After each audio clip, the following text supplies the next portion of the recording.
memotivasi seseorang melakukan sesuatu itu adalah termotivasi dari 8 dorongan.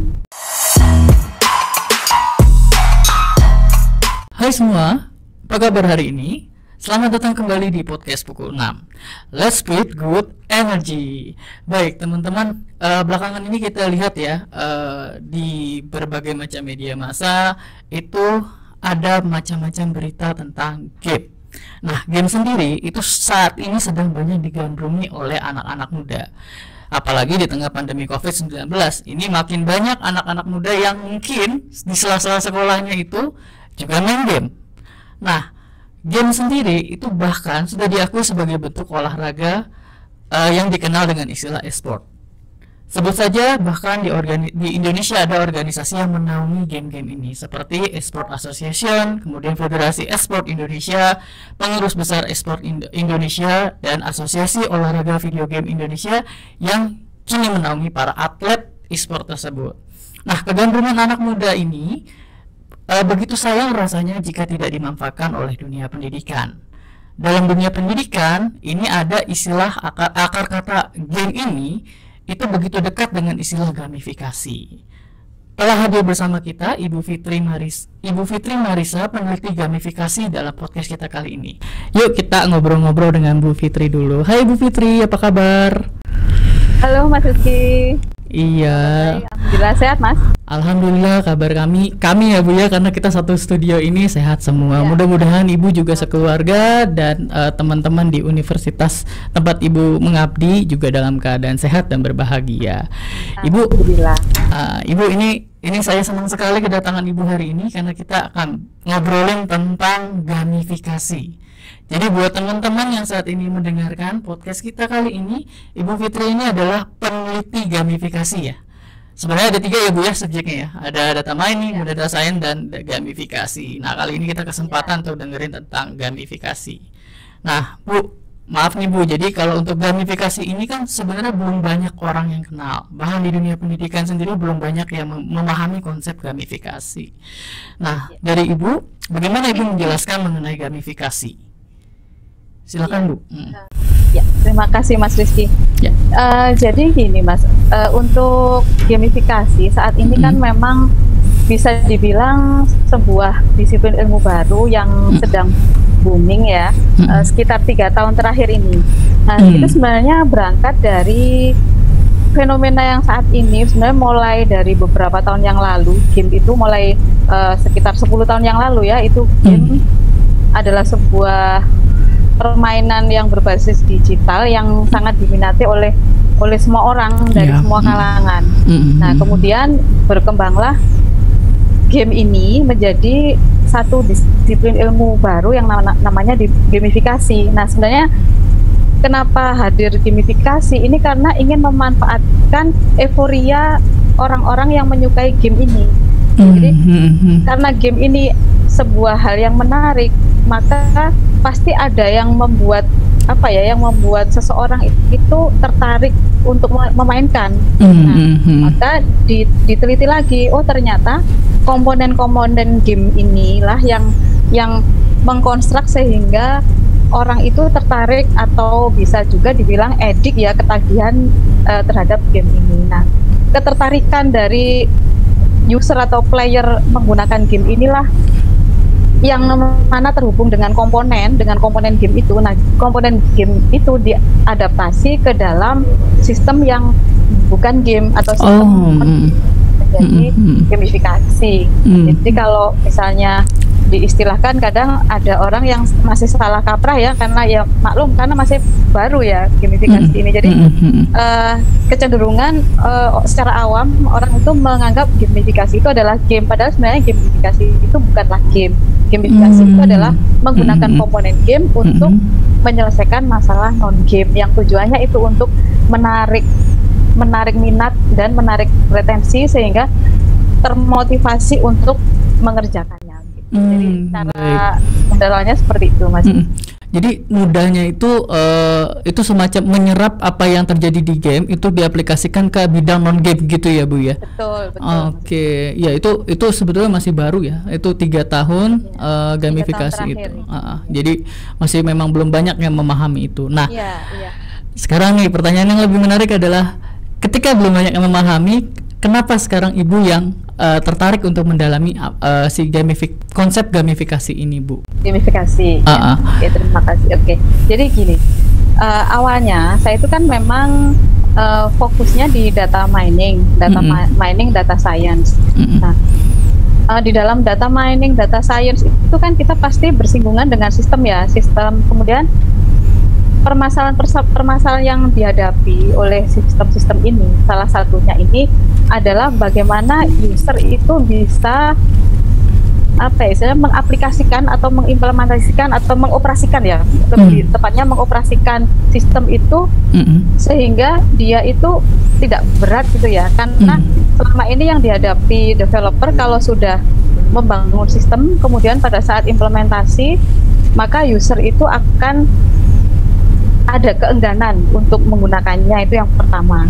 Sehingga saya tertarik bagaimana caranya supaya ketika sistem itu sudah selesai develop, kemudian implementasi, lalu sistem itu bisa diadaptasi oleh user itu dengan senang hati begitu. Nah, ini menarik. Ada konsep yang menarik ini. Nah, kemudian saat ini dalam 2 tahun terakhir ini kan kita seluruh negara ini terkendala problem-problem dalam kehidupan sehari-hari karena COVID. Nah, kemudian saya fokuslah ke e-learning. Nah, e-learning ini Unsia sendiri juga e-learning kan ya Mas. Betul. Sedangkan kampus-kampus yang lain yang awalnya offline semuanya menjadi online. Kemudian setelah saya coba teliti, saya baca-baca, yang memang sistem pembelajaran daring ini berdasarkan riset ini masih banyak yang mahasiswa ataupun siswa yang belum bisa beradaptasi secara bagus karena awalnya offline kemudian menjadi online.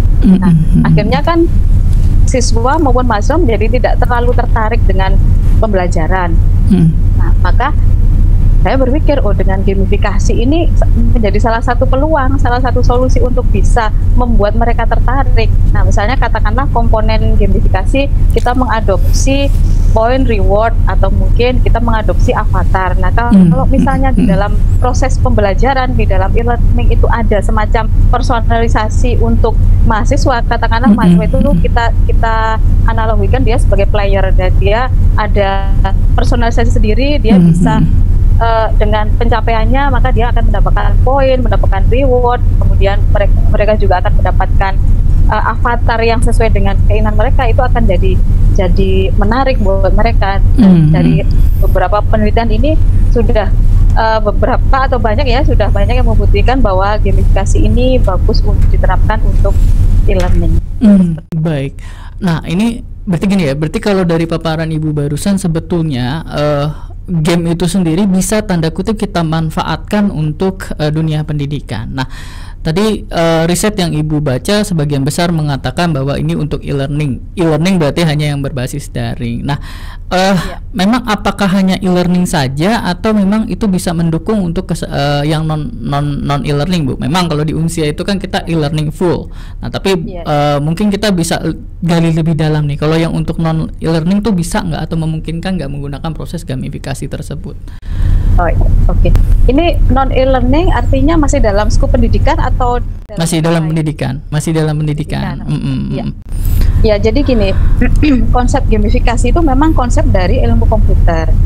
Kemudian komponennya pun juga komponen game yang memang lahir dari computer science. Tapi untuk pelaksanaannya itu tidak harus komponen itu diadaptasi dalam sistem yang berbasis digital, Mas. Jadi misalnya kita ingin memberlakukan gamifikasi dalam pembelajaran yang offline ya sangat bisa. Jadi misalnya contoh sederhananya ini begini, contoh sederhananya seorang dosen memberikan atau memberlakukan sebuah reward, kemudian rewardnya dicatat dalam portofolio, kemudian poin-poin dicatat dalam portofolio, kemudian dosen memberikan semacam pengumuman berkala, misalnya tiap bulan leaderboard dari mahasiswa yang mengikuti perkuliahan dalam kelas ini 10 orang yang mengumpulkan nilai terbaik adalah ini. Nah, itu sudah termasuk Oke, menarik. Ya. Jadi, nah ini kan kemungkinan besar podcast ini kan juga akan didengarkan baik oleh para dosen dan juga pengajar ya. Jadi untuk teman-teman yang mungkin bukan ranahnya masih tidak mengajar mahasiswa, misalkan mengajar SMA, ini saya rasa bakal tertarik kalau mereka desain pembelajaran yang kita buat seperti halnya game ya, yang seperti tadi Ibu bilang. Karena anak SMA itu punya gairah tinggi untuk kompetisi sama temennya gitu ya. Oke. Iya. Karena jiwa persaingan dari anak-anak muda ini ya, usia SD apalagi ya, SD, SMP, SMA, kuliah ini kan tinggi ya. Betul ya, tinggi ya. Kompetisinya. Jadi dengan metode seperti itu akan meningkatkan keinginan mereka untuk terus belajar. Nah, cuma kita kayaknya untuk lebih mendalami tentang gamifikasi ini kalau saya tadi tangkap dan cerna itu kan kurang lebih kita ada 3 klaster ya. Sebetulnya kalau mendengar kata game itu kan bisa ada game, kemudian ada yang game pendidikan, sama satu lagi ada istilah yang gamifikasi. Nah, ini supaya saya juga nggak salah memahami, ini bedanya sebenarnya gimana Bu Fitri? Oke Mas, jadi memang ada 3 istilah ya yang saat ini ada ya. Yang pertama game seperti kalau saya coba saya analogikan dengan analogi yang sederhana ya Mas ya. Untuk game, nah game itu yang pasti ada tujuan dari apa yang dia mainkan. Yang pertama pasti itu ada tujuan, yang misalnya dia start mengerjakan sesuatu di dalam game itu, pasti ada ingin dia capai goal dari skenario game itu sendiri. Nah, itu game. Kemudian di dalam game itu umumnya player itu tujuannya adalah untuk entertain, untuk menyenangkan, hiburan gitu ya. Jadi game itu adalah hiburan, yang mana hiburan itu dengan skenario yang sudah dirancang oleh game itu sendiri. Itu adalah game. Kemudian ada lagi yang namanya game based learning atau game edukasi. Nah, inilah yang sering rancu antara game edukasi atau game based learning ini dengan gamifikasi. Nah, kalau game edukasi atau game based learning itu adalah membuat pembelajaran atau membuat semacam model pembelajaran yang dikemas dalam game. Jadi murni tujuan dari game based learning ini adalah untuk learning, untuk pembelajaran. Jadi hasilnya yang ingin dicapai adalah penguasaan siswa atau pembelajar ini terhadap hasil pembelajaran tersebut, cuma pengemasannya itu dibuat menarik, misalnya dibuat animasi atau mungkin apa, umumnya biasanya digunakan untuk siswa-siswa SD, siswa TK ya, SMP juga ada tapi tidak banyak, umumnya memang untuk dikemas supaya menarik. Nah, ini intinya itu muatannya adalah pure pembelajaran. Tapi untuk gamifikasi ini lebih apa ya istilahnya, memang ini beda karena gamifikasi ini sebenarnya menyelesaikan masalah yang non game tapi menggunakan komponen game, yang mana tujuannya itu untuk memotivasi yang pertama, yang kedua adalah meningkatkan retensi tergantung dari skup atau bidang apa yang ingin diselesaikan. Misalnya kalau bidang pendidikan ya biasanya 2 itu ingin dicapai, retensi siswa atau retensi mahasiswa, kemudian motivasi. Kalau misalnya non game, anggap saja kalau saya istilahkan saat ini, nggak apa-apa ya menyebut merek ya Mas ya. Silakan. Jadi misalnya marketplace ya misalnya. Oke, siap. Kopi gitu ya. Toko kuning, toko oranye kali ya. Toko oranye, toko hijau gitu. Orange ini sudah menggunakan gamifikasi. Oleh karena itu kalau mungkin mahasiswa pernah menggunakan Shopee Tanam barangkali, atau toko Orange Tanam misalnya. Oke, baik. Salah satu contoh ya, ini ada contoh aja. Ini contoh sebuah penerapan gamifikasi di dalam sistem yang non game. Oke. Jadi sebetulnya gamifikasi itu tidak mesti diterapkan di pendidikan, tapi di bisnis pun bisa dipakai ya Bu ya. Betul itu, Mas, ya. Kalau kita bicara, kan saya dulu belajarnya komunikasi. Berarti kalau kita bicara tentang apa namanya, tadi yang seperti toko orang gunakan itu kan sebetulnya bisa jadi customer journey yang menarik bagi si pelanggan ya. Oke, nah Ibu, tadi sebetulnya kalau untuk di konteks pendidikan ada kata kunci yang penting tuh. Ada dua tadi tujuan dari gamifikasi, itu ada motivasi, yang kedua retensi. Nah, retensi ini yang paling, yang kalau saya cerita sama teman-teman dosen atau misalkan sama Pak Novi sendiri, Pak Novi bahkan bilang gitu kan, yang paling berat itu adalah memastikan bagaimana si siswa ini benar-benar bisa engage atau terhubung lah sama materi ajar. Nah, dari teori gamifikasi ini atau konsep-konsep gamifikasi itu ngelihatnya gimana, Bu? Caranya seperti apa? Terus ada nggak framework atau kerangka kerja yang bisa dimanfaatkan untuk meminimalisir kemungkinan orang tuh meleng gitu ketika dia lagi belajar? Itu gimana, Bu? Ya, Mas. Ini pertanyaan menarik ini. Nah, karena ini saat ini sedang kami kembangkan. Jadi posisinya kami sedang meneliti memang ya, yang hubungannya memang bukan non edukasi, dalam ini sistem non edukasi, tapi kerangka kerja yang mungkin ditanyakan Mas Rizky ini semoga bisa membantu menjawab ya. Jadi di dalam gamifikasi itu kan ada 3 kerangka kerja ya. Salah satunya ini langsung saya sebutkan, salah satunya adalah Octalysis framework. Nah, Octalysis framework ini kenapa dia menjadi menarik dan saat ini banyak yang mengaplikasikan dan mengembangkan, salah satunya saya, itu karena di dalam Octalysis ini membagi, jadi Octalysis itu sudut pandangnya melihat bahwa motivasi seseorang melakukan sesuatu itu adalah termotivasi dari 8 dorongan. 8 dorongan dari diri mereka sendiri. Nah, artinya lebih detail mendeteksi motivasi. Nah, harapannya dengan lebih detail mendeteksi motivasi yang namanya core drive ini, harapannya bisa memberikan kesadaran yang lebih terhadap proses pembelajaran dari pembelajar itu. Baik. Jadi dengan kita mendeteksi, misalnya anggap saja siswa A dari 8 core drive ini yang paling kuat ada core drive ke-1 dan core drive ke-4.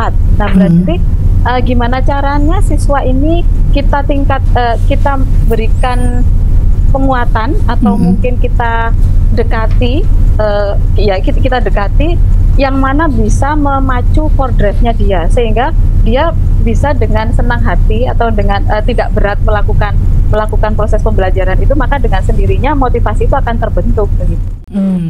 Baik, ini menarik nih. Berarti 8 core drive ini di mana kita bisa lebih mendalami ini? Di YouTube-nya Ibu ya kalau nggak salah ya? Bahas ya. Oke, baik. Sempat membahas core drive ini di dalam YouTube saya. Memang karena saya fokus di gamifikasi, jadi saya ulas tentang gamifikasi mulai pertama sampai dengan yang saat ini kami kembangkan. Nah, berarti buat teman-teman yang mendengarkan podcast kita kali ini, silakan juga kunjung ya ke YouTube-nya Ibu, karena Ibu juga akan banyak lebih mendalam membicarakan tentang gamifikasi ya, Bu ya. Nah, tapi ini ada yang menarik nih, satu, faktor apa saja sih yang menyebabkan gamifikasi menjadi gagal? Pernah nggak Ibu meneliti itu? Jadi mungkin bisa dibantu dijelaskan. Ini pertanyaan terakhir mungkin ya, Bu ya, mengenai faktor apa saja nih yang bisa menyebabkan si gamifikasi ini gagal di dalam penerapannya. Gimana, Bu? Oke, Mas. Kalau menerapkan sendiri, saya menerapkan dan gagal ini saya belum pernah. Tapi kalau membaca kemudian mengamati selama ini, ya namanya penerapan itu nggak mungkin mulus ya, Mas ya. Jadi kegagalan ini biasanya disebabkan karena begini. Rata-rata peneliti ini menerapkan gamifikasi ini dalam bidang yang berbasis komputer. Jadi katakanlah misalnya mengembangkan e-learning, kemudian mengembangkan sistem yang non game, sistem yang non pendidikan tapi memang berbasis digital. Nah, khususnya di Indonesia, karena di Indonesia itu masih ternyata meskipun masyarakat itu hampir semua memiliki gadget, tapi ternyata ini faktanya, Mas. Tidak semua orang yang memiliki gadget itu tahu email. Oh, Oh, ini luar biasa ini. Tidak semua orang yang tahu punya gadget nggak tahu email ya. Nah, oh, luar biasa. Nanti ini Oke. bisa jadi topik sendiri sebenarnya. Ini Iya. saya juga baru menemukan setelah mengambil data ya, saya sedang penjaringan data. Oke. Jadi tidak semua orang yang memiliki gadget itu tahu email. Baik. Tidak tahu mungkin prosesnya ketika dia beli gadget kemudian disetting oleh pegawai di store-nya kan bisa iya betul. Akhirnya itu kan jadi gambaran bahwa dalam tanda petik masyarakat Indonesia itu masih banyak yang tanda petik mungkin kurang bisa beradaptasi dengan teknologi. Jadi akhirnya ketika di launching, ketika selesai develop untuk sistem gamifikasi ini, ketika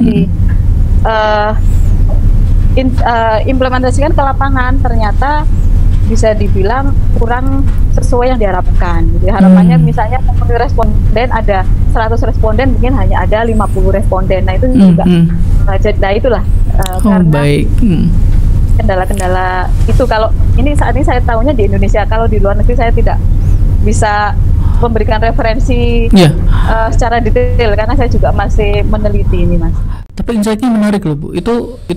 Itu sesuatu yang mungkin jarang kita sadari ya, bahwa ada orang punya gadget tapi nggak punya email. Padahal untuk masuk gadget biasanya pakai email ya.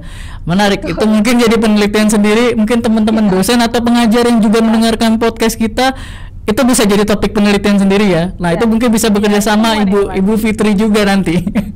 Baik Ibu Fitri, ini terakhir, tadi kan pertanyaan sudah diulas ya.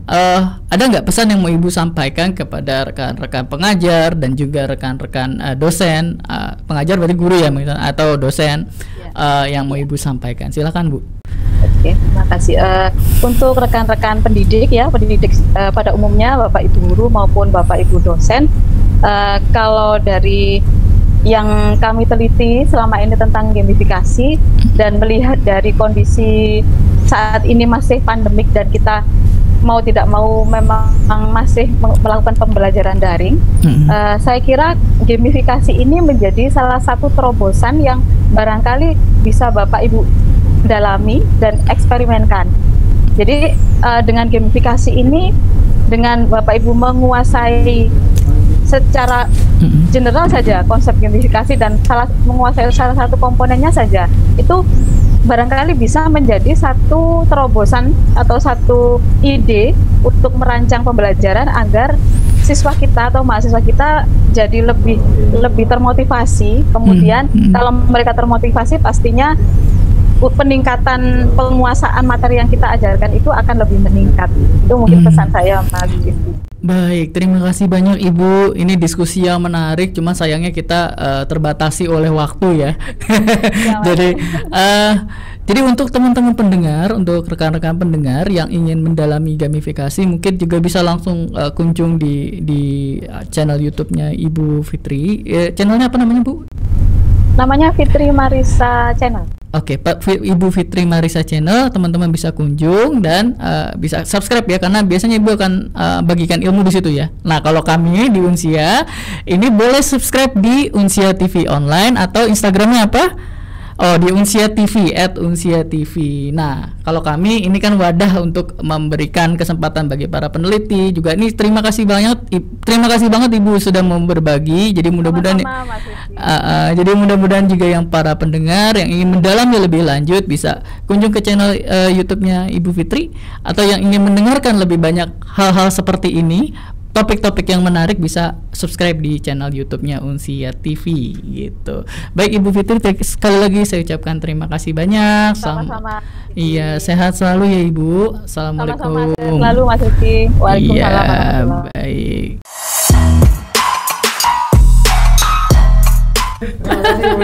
Terima kasih kameranya ini. Itu kamera. Terima kasih. Senang sekali Bu Fitri bisa berbagi dengan kami. Ini ininya Pak. Oh, enggak usah. Oh, gitu. Biar